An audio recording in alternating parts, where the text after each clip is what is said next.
That's right, Susanna. Amidst all the media attention and fanfare, the first of the Armor School's big guns have arrived here on post.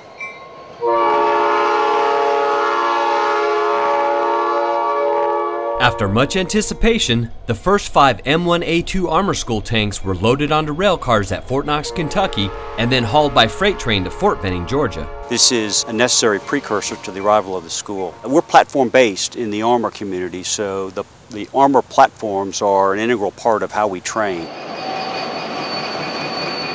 The tanks traveled through Kentucky, Tennessee, and Georgia before rolling onto post through Sand Hill and finally docking at the Ochillee railhead. Today is significant because these are the first 5 tanks that are being transferred here from Fort Knox. They'll be used for this digital range certification, and then they'll subsequently be used to train entry-level privates and lieutenants of the armor profession.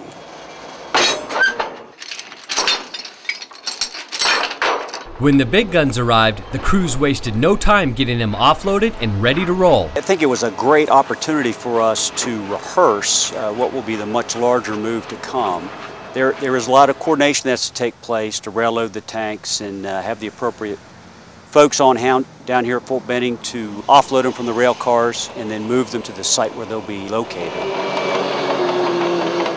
Once they were unchained and off the rails, the 5 metal beasts were fueled up and hit the road. We want to move these tanks very proudly today. We are going to road march them or move them by their own power from here to the Kelly Hill Motor Pool, where they'll be tucked away and prepared for the range certification. This is pretty significant. A lot of eyes are on this right now. These tanks will be used to support the development and the activation of the DMPRC, but also to support the rest of our ranges as they come online, Stationary Gunnery 1 and Stationary Gunnery 2. The 500 killers convoyed up 4 miles of tank trails and maneuvered through Kelly Hill to the motor pool, where they'll be checked and serviced from top to bottom and readied for their first mission here at Fort Benning. Historic day, very historic day.